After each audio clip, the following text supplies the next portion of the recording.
Hello there, I'm Scotty. You're not. I shaved. I cut myself shaving.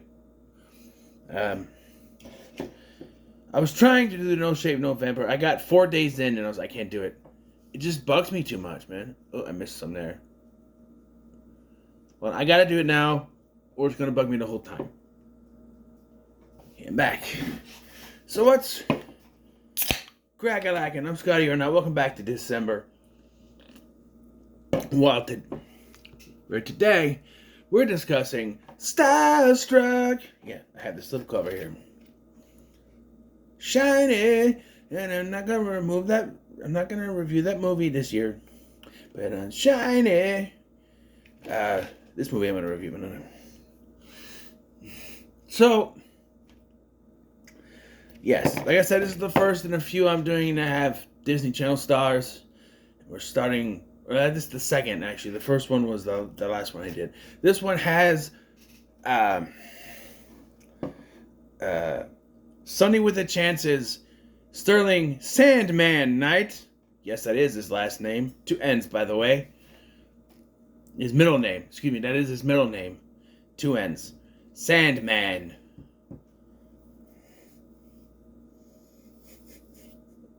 Anyway, and it also features Brandon Michael Smith? Brandon Michael Smith. Brandon. Brian. Brandon. Brandon Michael Smith. Michael with a Y. Who was also on Sunny with a Chance and So Random. Because that show, it was Sunny with a Chance, and after 2 seasons, Demi Lovato left. Rather than cancel it, they retooled it to be the show that was already within the show called So Random. Yeah, I can't blame that it didn't last long, because I watched some of the So Random stuff and I was just like... And then you might say, well, you're a little too old. Yeah, but it only lasted 1 more season, so that couldn't have just been me. So, yeah.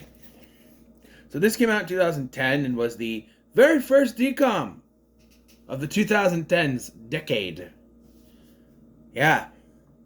And it was all over the place. I remember the music videos for Something About the Sunshine, Baby, and the Starstruck one, and then there was I'll Be Your Hero, and of course Stubby's Party Up, everybody in the sky now, yeah, everybody come on party. I can't rap.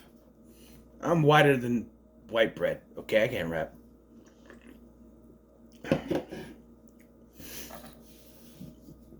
Anyway, and the story revolves around a teenager who goes to Hollywood with her family and ends up getting caught up with this super pop star, Christopher Wilde.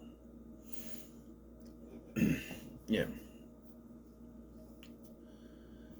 And, yeah, and so, kind of like Cadet Kelly, the first half of this movie, I don't think it's as mean-spirited as Cadet Kelly, but it's just... They definitely told this girl, this Danielle Campbell, this was her first movie role. She had a couple of minor roles, but, like, they definitely told her she had to act like a... Well, they probably didn't say these words, like a little bitch. That's really what it is. She wants nothing to do with Christopher Wilde and makes that very prominent, very, very known throughout the film.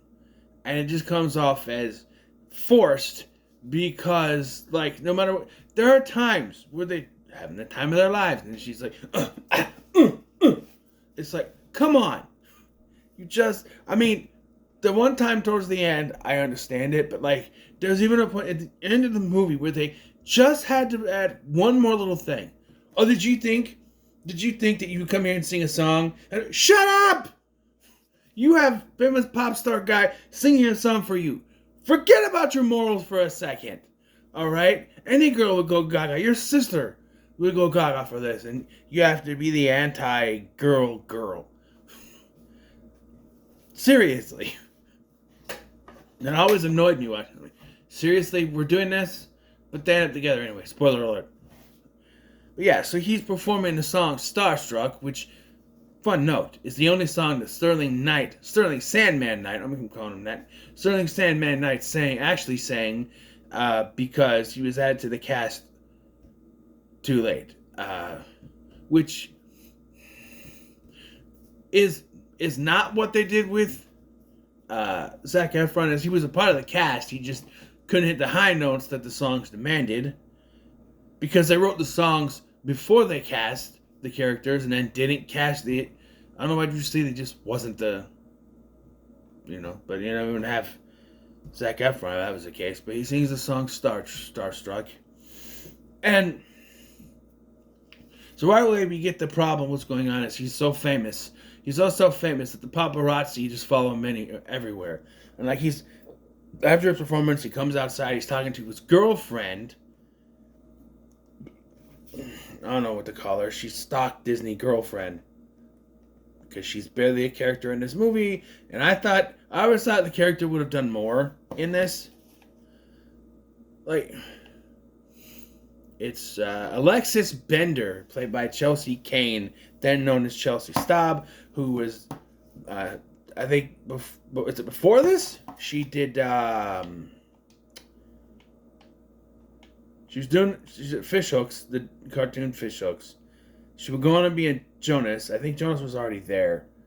And then, in 2009, yeah, she was already on Jonas. And then, Minutemen was 2008. Yeah, so she was in that. So she's a Disney Channel person, kind of. And,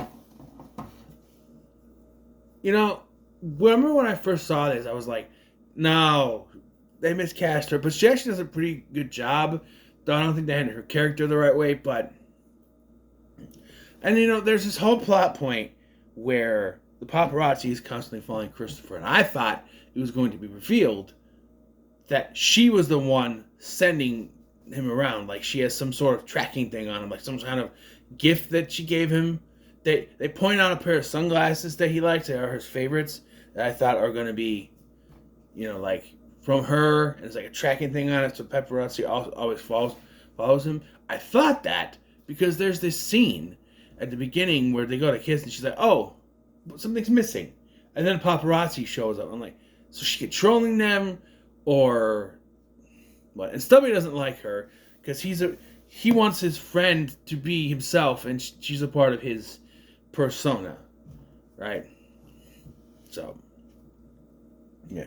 And he's got to perform a song at her birthday party the following night. Well, he goes back home, and paparazzi is pissed off. The director of this new movie he's supposed to be in, Alan Smith. It's not supposed to be not to Alan Smithy, but he's played by Matt Winston.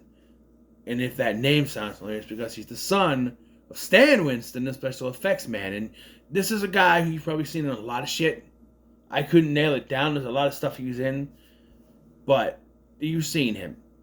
And yes, he looks like his dad. So, yeah, and he tells Chris, and I don't know why this time length, he's like, okay, you can stay out of the paparazzi limelight for 6 years, for 6 months, 6 years, for 6 months, then you could be in my movie. And I'm like, what? But then there's a scene towards the end where he goes to the set. He's like, hey, we're getting ready to do this movie. I'm like, but you said he had 6 months. How are we already prepping? I guess there is, like, pre-production and stuff, I guess, but I don't know. I feel like maybe 6 weeks would be better, because, like, 6 months, it doesn't even fit within the span of this movie. Neither would 6 weeks, but still. So, the Olsen family, yes, that would make them the Olsen sisters, laugh at that. We're going to go to California, to visit the grandmother. Yeah. And while there, older sister Sarah, played by Maggie Castle, the younger sister of M.A. Castle from Big Ol' Fun Campus. In fact, she was also on the show as Tori, in the episode where Tommy is dating another girl named Tori who looks just like Lori. But it's funny because it's her sister. She was also Amy? In the Night of the Living Dummy 2. Yeah, Amy Kramer, yeah. So there's that connection. But yeah. So, and I was right, by the way, about Beth Littleford on both accounts. She was involved with the blog, and I'm in the band. Yeah. So, yeah. I remember that I'm in the band because she does that. I am Mega Beth. Because Megadeth. Yeah. But, that should be streaming on Disney Plus, man. Why isn't it? That was a good show. Anyway, it's not. I checked. You got other stuff like Seeking Luke. They don't have Aaron Stone on there either. Come on, Disney, get your shit together. Anyway, Aaron Stone was good shit. We'll talk about that a little bit later this month. Not the show, but it'll be mentioned in a review. Because you can't find the episodes anywhere for me to talk about them, or else I would. And on a cliffhanger, by the way, that show. It looked like it was the end, and then there's a twist. It's a good finale. It seemed like it was a finale, but then there was they had one little knot at the end, but it could continue, so.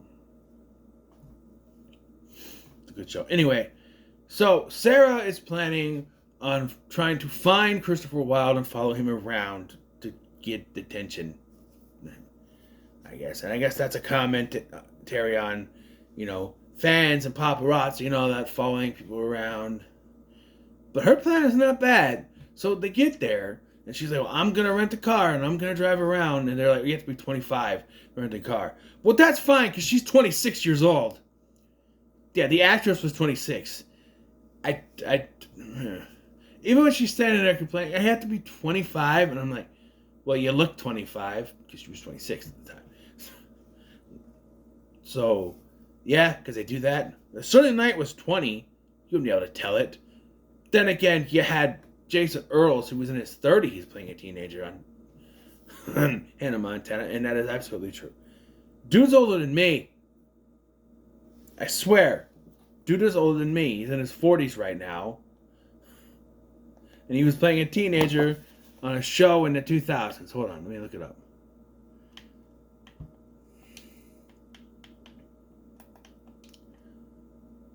Jason.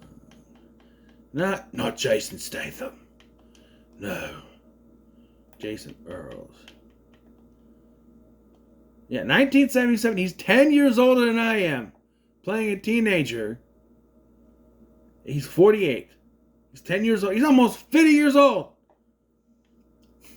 And he was playing Jackson Stewart since 2006. So, 2006, I was 19, which means he was 29! Jesus Christ. How did we get to Jason Earls? I got an itch. Get over here. It's bugging me. It gets me.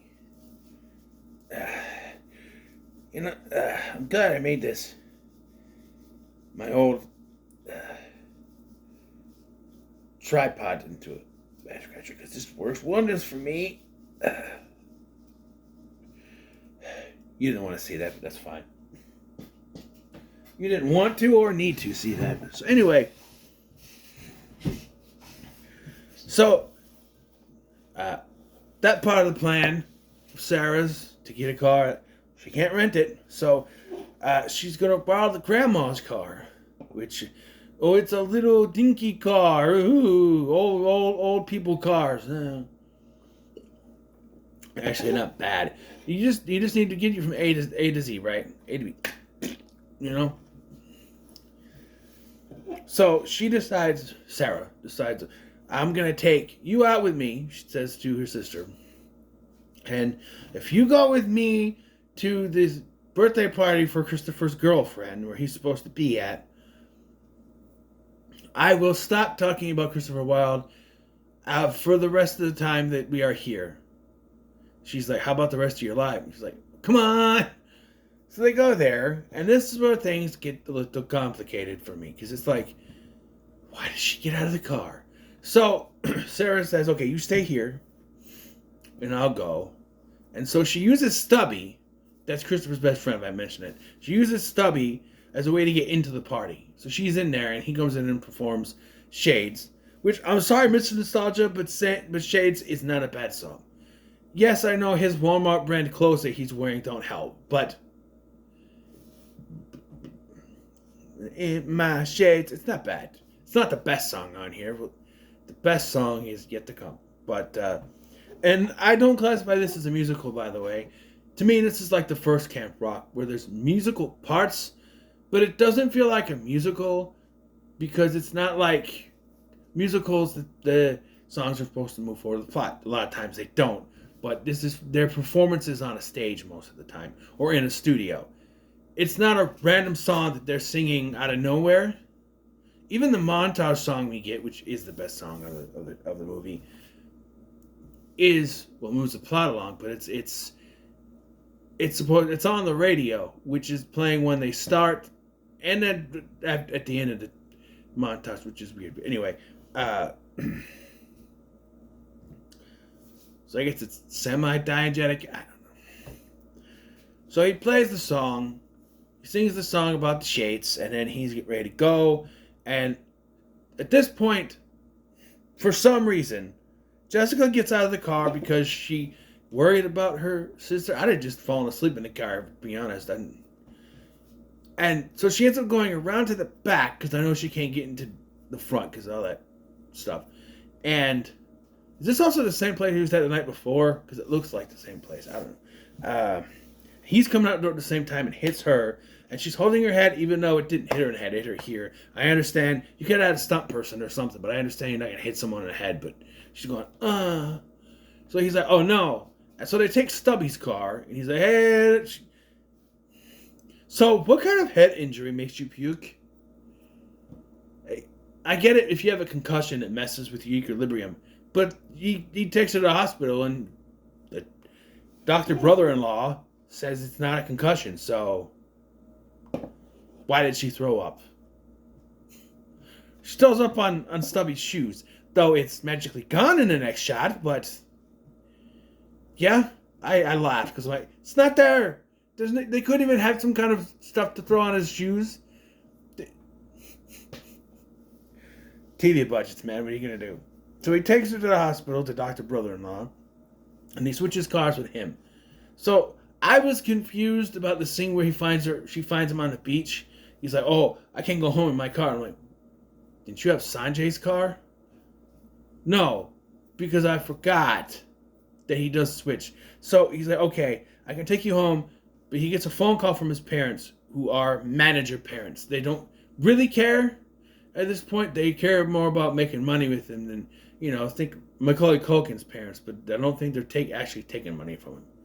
But it's like, yeah, it's a commentary on that, how movie star parents of child stars will take advantage of their kids. That's what that is.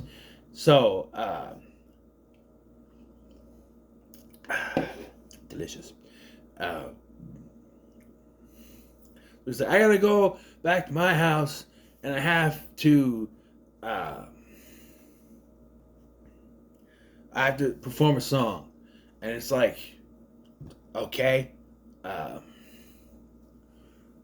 And so he hides her in his bedroom. And I understand where Chris is coming from here. But they make her so obnoxious. Like, what I got saying here? And my thought was, too, why can't she stay in the car and have her, like, lay down and you sneak out to the car? Because it's Sanjay's car still. But no, he drags her into the house and hides her in the guest room. And I'm just like, why? So he goes out, he performs Hero, the acoustic version. I think that's the one he does, right? I'll be your hero, the acoustic version. And then he's okay. And again, she is difficult for no reason. He's like, okay, pick any car, I'll take you home. No.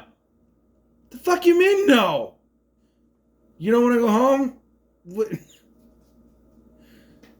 And then they argue for a little bit, and then he's like, okay, fine. He grabs the car keys and he opens the door for her, and she gets in another car. He did say for her to pick one, so he goes, not one.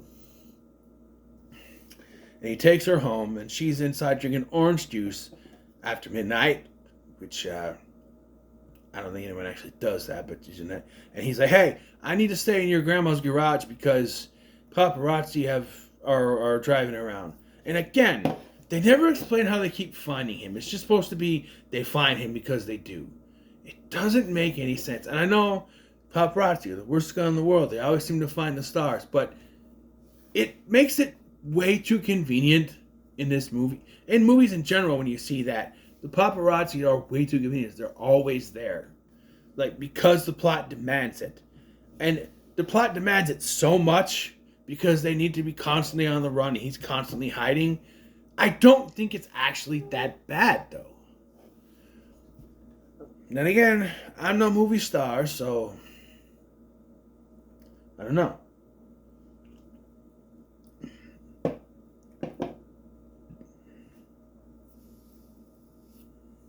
Apparently no one in my town watches my shit. I know at least two people that do. I was going to say 3, but my son does not live here in town. He lives in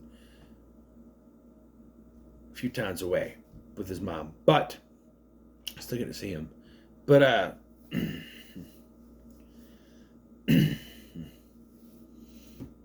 anyways, so he's sleeping in the garage and has a stinky fish hat that he's gonna wear as a disguise.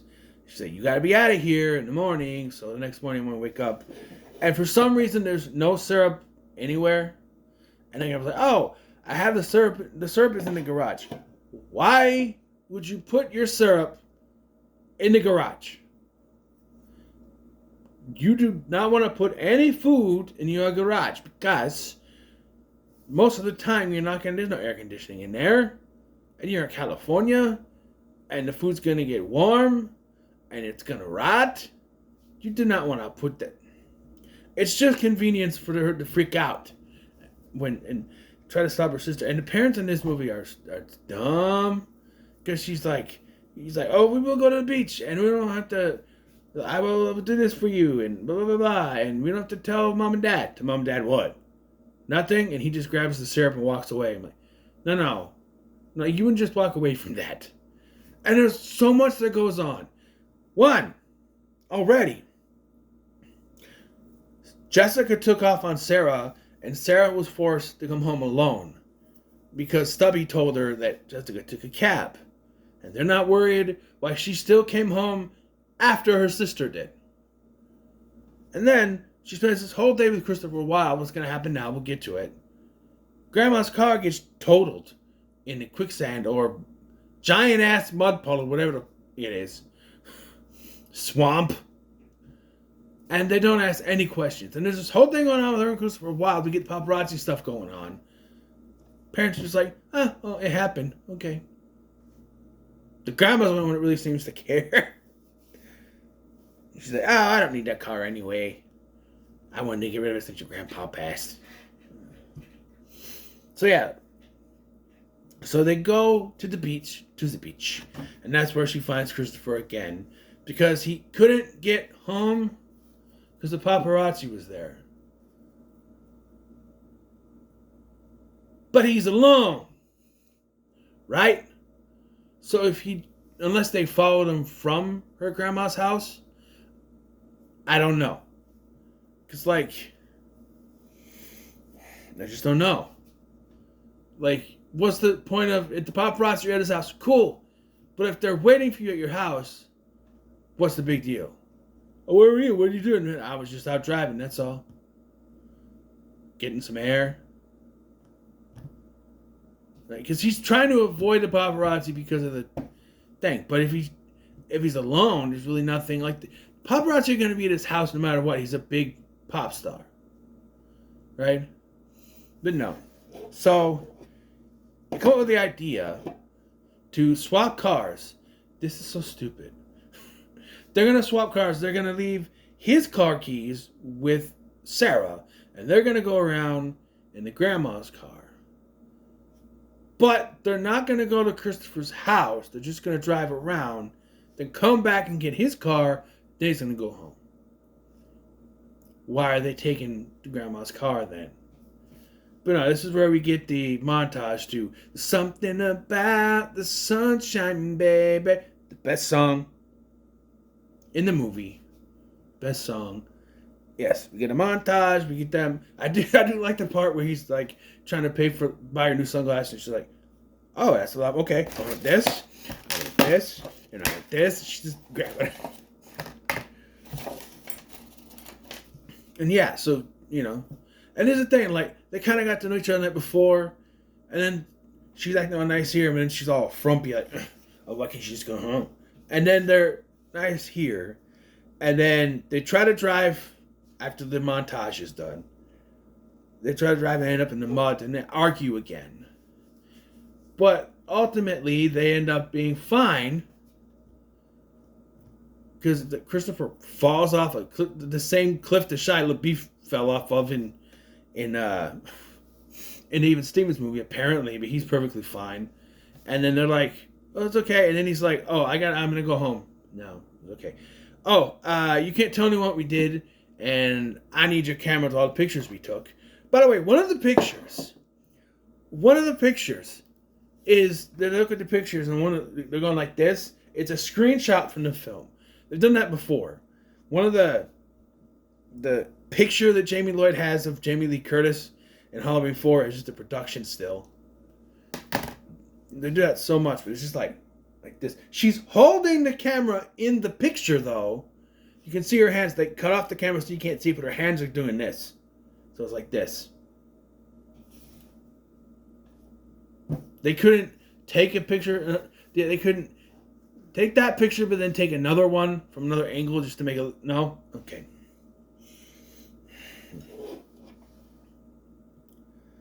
No.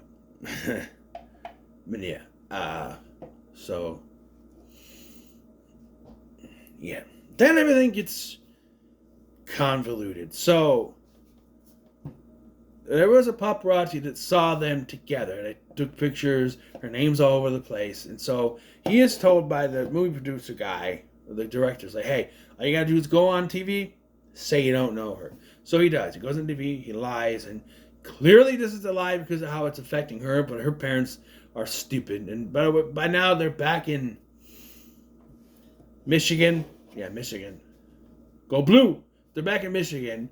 And,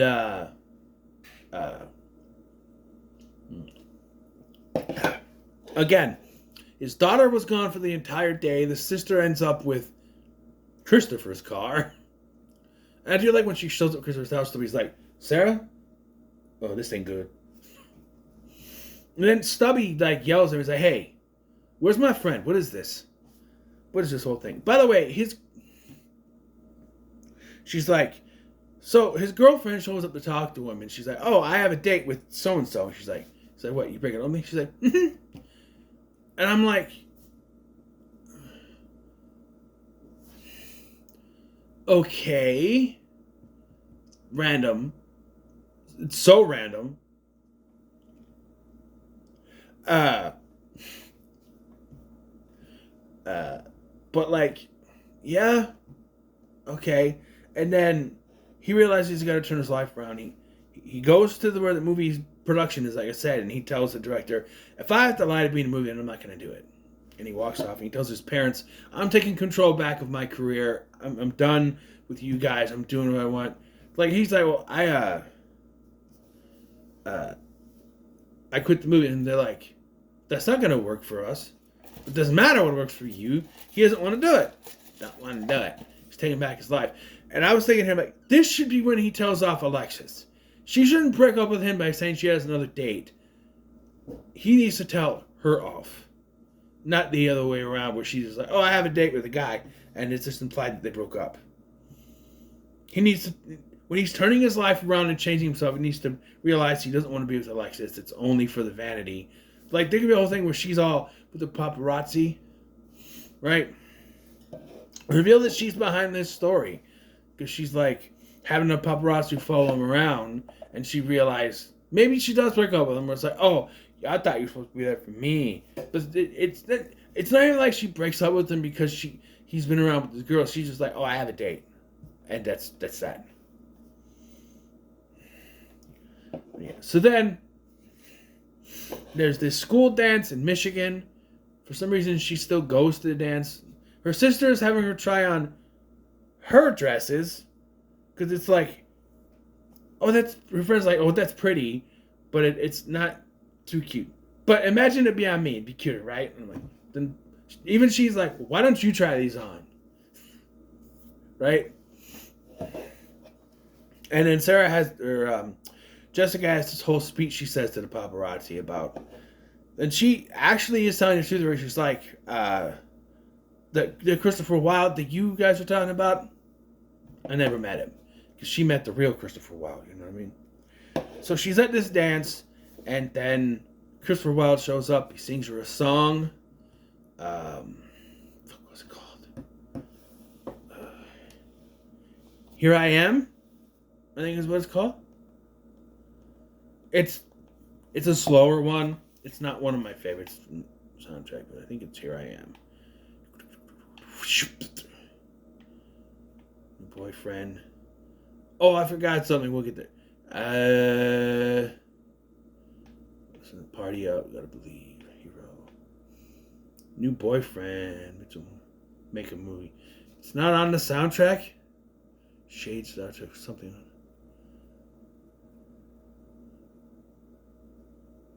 It's not. What the hell was the song then?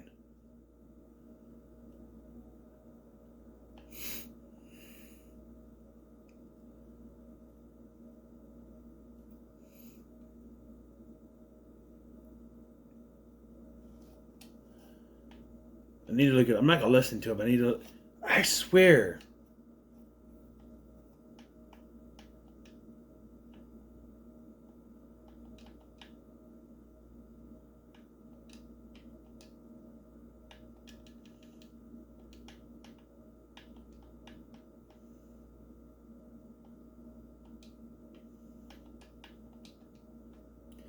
Here I am. What You Mean to Me is what it's called. Okay. What You Mean to Me. I still didn't see it on the soundtrack. No? Oh, yeah, here it is. What You Mean to Me. Okay. Okay. Because I typed it, Here I Am, and it popped up. What You Mean to Me. Again, I didn't know the name of it, apparently. But yeah, this is where he sings it to her, and at the end she's like, well, what do you think is going to happen? You come here and sing a song, and I would just run back to your arms. I'm like, oh, Jesus Christ, woman, just give it up. Not that. Not like that. Just give up this act is what I mean. But they do end up getting together, and he asks her out in front of the paparazzi, and he tells him that he lied, and yeah. And then Stubby gives us an absolute banger with Party Up. And I don't mean the 50 Cent song, but, you know, party up, one time for the ladies. Yeah, and the fellas come on, party up. Better than anything he did in Let It Shine. That's for sure. And I like Let It Shine. It's not that bad of a movie, but this movie's better. And that's how it ends. With them all dancing. Kinda. I don't know what Sarah's trying to do, and these two are slow dancing to it. I don't know. But yeah. And as a start to the 2010s, I think it was a good start. So, yeah. When you end up getting your princess protection programs, which might also have already come out. I need to go back in.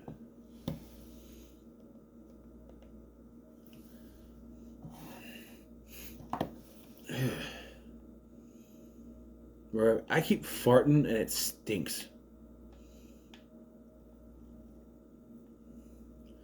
Disney Channel original movie. Here we go. Go down, 2010. Starstruck. Princess Protection Program came out the following year in June. So you got stuff like Den Brother, which features Zeke and Luther's Hutch Dano. Camp Rock 2, Avalon High, which I would like to cover, but I haven't. I remember when I watched Camp Rock 2, that they showed a trailer for that. Sweet Life movie, which I already reviewed. Lemonade Mouth, stay tuned. Sharpay's Fabulous Adventure, which is not a DCOM, but is somehow called one here and on Disney Plus, but it's not a DCOM. It was a direct-to-video movie. It never was on the Disney Channel as a DCOM. Not once. Phineas and Ferb movie, Geek Charming. They aired it on the Disney Channel, but it's not a DCOM. unless they retroactively made it one. But it was released on DVD first. Look it up here. Yeah, see here? Sharpay's Fabulous Adventure was released on a Blu-ray DVD combo pack on April 19, 2011. Then premiered as a Disney Channel original movie. You know, that's not how it works. That's not how it works. If it's released on DVD first, then you put it on the channel, you can't call it a Disney Channel original movie because it didn't appear on the channel first. That's not how it works, and I refuse to acknowledge it as a DCOM. I don't care what Disney Plus says. I don't care what Wikipedia says. I don't care.